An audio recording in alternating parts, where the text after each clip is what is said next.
So I had these friends that went to Sweden to get married. They were from northern Alberta, but his heritage, both their heritages were Swedish.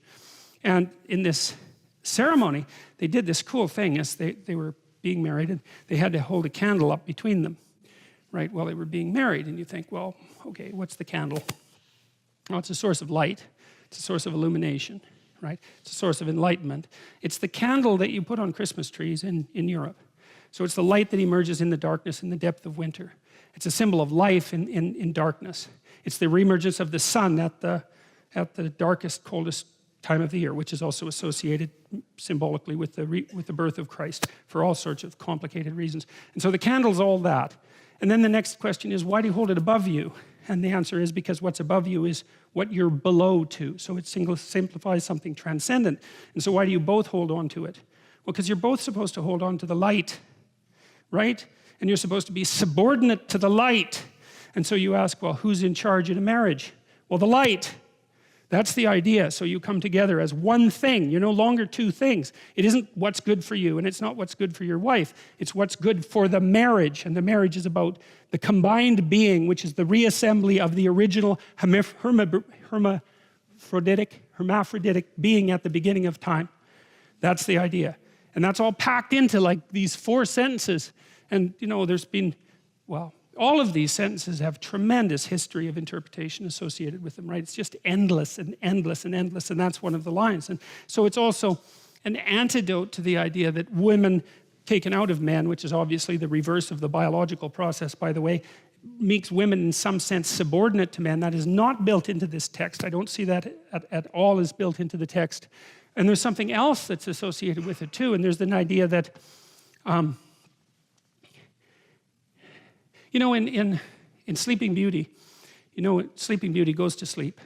And the reason she goes to sleep is because you have to remember what happens is she has parents who are quite old. And so they're pretty desperate to have a child, like so many people are now. And they only have one child, like so many people do now. And they don't want anything to happen to this child. Because like, hey, it's a miracle. And there's only one of them. And she's the princess. And so it's like, we're not letting anything around her. So they have a big christening party, right? And they invite everybody. But they don't invite Maleficent. And Maleficent is the terrible mother. She's nature. She's like the thing that goes bump in the night. She's the devil herself, so to speak. She's everything that you don't want your child to encounter. So the king and queen's saying, well, we just won't invite her to the christening. It's like, well, good luck with that. That's an Oedipal story, right? The Oedipal mother is the mother who devours her child by refusing, by overprotecting him or her, so that instead of being strengthened by an encounter with the terrible world, they're weakened by too much protection, and then when they're let out into the world, they cannot live. And that's the story of Sleeping Beauty, and that's what the king and queen do. And they apologize to Maleficent when she first shows up and say, well, you know, they have a bunch of half-witted excuses why they don't invite her. We forgot. It's like, I don't think so. You know, you don't forget something like that. And she kind of makes that point. It's right, the whole horror of life. You don't forget about that when you have a child, that's for sure. You might wish that it would stay at bay, but you do not forget about it. The question is, do you invite it to the party? And the answer is, it bloody well depends how unconscious you want your child to be. And if you want your child to be unconscious, well, then you have the added advantage that maybe they won't leave home, and so you can take advantage of them for the rest of your sad life instead of going off to find something to do for yourself. Well, and then of course you can take revenge on them if they do have any what would you call impetus towards courage that you sacrificed yourself 30 years ago and want to stamp out as soon as you see it develop in your child. That's another thing that would be quite pleasant. And so that's what happens in Sleeping Beauty. Yeah, well, none of this is pleasant, and nothing that happens in that story is pleasant. So Sleeping Beauty, she's naive as hell. They put her out in the forest and have her raised by these 3 like goody two-shoes fairies that are also completely devoid of any real potency and power, right? There's nothing maleficent about them. And then the first idiot prince that wanders by, she falls in love with so badly that she has post-traumatic stress disorder when he rides off on his horse, right? That's what happens. And then she goes into the castle and she's all freaked out because she met the love of her life for like 5 minutes, for God's sake. And you know, that's when the spinning wheel, that's the wheel of fate, pops up and she pricks her finger, right? They try to get rid of all the spinning wheels. They try to get rid of all the wheels of fate with their pointed end. But she finds it, pricks her fingers and falls down unconscious. Well, she wants to be unconscious. And no bloody wonder. She was protected her whole life. She's so damn naive that her first love affair just about kills her. She wants to go to sleep and never wake up. And so that's exactly what happens. And then she has to wait for the prince to come and rescue her. Well, you think, how sexist can you get, that story? Well, seriously, because that's the way that would be read in the modern world. It's like she doesn't need a prince to rescue her. That's why Disney made Frozen that absolutely appalling piece of rubbish.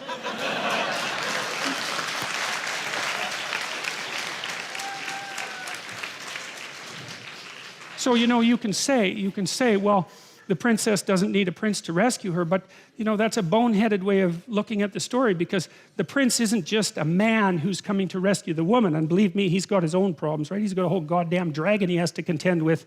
But the prince also represents the woman's own consciousness. The consciousness is presented very frequently in stories as symbolically masculine, as it is with the logos idea. And the idea is that without that forward-going, courageous consciousness, a woman herself will drift into unconsciousness and terror. And so you can read it as, well, the woman who's sleeping needs a man to wake her up. And of course, just like a man needs a woman to wake him up, it's the same damn thing. That's the dragon fight in Sleeping Beauty.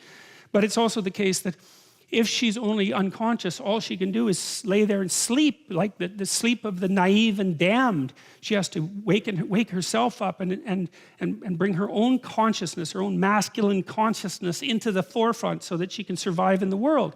And of course, women are trying to do that like mad, but that's partly what's represented in a story like that.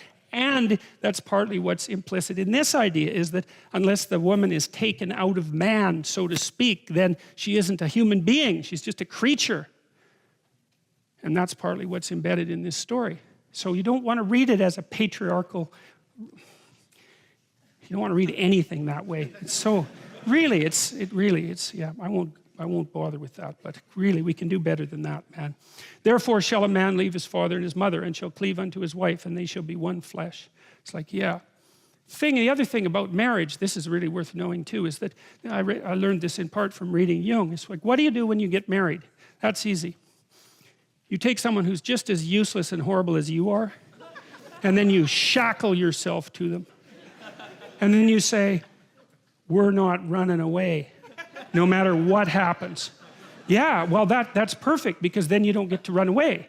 And the thing is like, if you can run away, you can't tell each other the truth. Because if you tell someone the truth about you and they don't run away, they weren't listening. And so if you don't have someone around that can't run away, then you can't tell them the truth. And so that's part of the purpose of the marriage. It's like, okay, I'll bet on you, you bet on me. It's a losing bet, we both know that. But given our current circumstances, we're unlikely to find anyone better. That's for sure. You know, there are two things that come off of that. One is, you know, people are waiting around to find Mr. or Mrs. Right. It's like, here's something to think about, man, to put yourself on your feet right. If you went to a party and you found Mr. Right, and he looked at you and didn't run away screaming, that would indicate that he wasn't Mr. Right at all, right? It's like the old Nietzschean joke, if someone loves you, that should immediately disenchant you with them. Right. Or it's the Woody Allen joke, I never belonged to a club that would take me as a member. So that's a very interesting thing to think about. And so you're going to shackle yourself to someone who's just as imperfect as you are. And then the issue is you might be in a situation where you can actually negotiate, because you might think, well, there's some things about you that aren't going so right, and there's some things about me that aren't going so right, and we're bloody well stuck with the consequences for the next 50 years. So we can either straighten this out, or we can suffer through it for the next 5 decades. And you know, people are of the sort that without that degree of seriousness, those problems will not be solved. You'll leave things unnamed, because there's always an out. It's like, and it's the same thing when you're living together with someone. You know that people who live together before they're married are more likely to get divorced, not less likely. And the reason for that is, what exactly are you saying to one another when you live with each other? Just think about it. Well, for now, you're better than anything else I can trick. But I'd like to reserve the right to trade you in.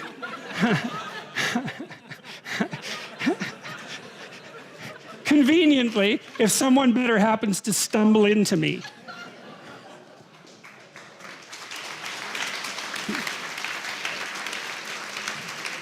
Well, how could someone not be insulted to their core by an offer like that? Now they're willing to play along with it because they're going to do the same thing with you. Now, well, that's exactly it. It's like, yeah, I know you're not going to commit to me, so that means you don't value me or our relationship above everything else. But as long as I get to escape if I need to, then I'm willing to put up with that. It's like, that's a hell of a thing. I mean, you might think, how stupid is it to shackle yourself to someone? It's like, it's stupid, man. There's no doubt about that. But compared to the alternatives, it's pretty damn good. Because without that shackling, there are things you will never, ever learn because you'll avoid them. You can always leave. And if you can leave, then you don't have to tell each other the truth. It's as simple as that, because you can just leave. And then you don't have anyone you can tell the truth to.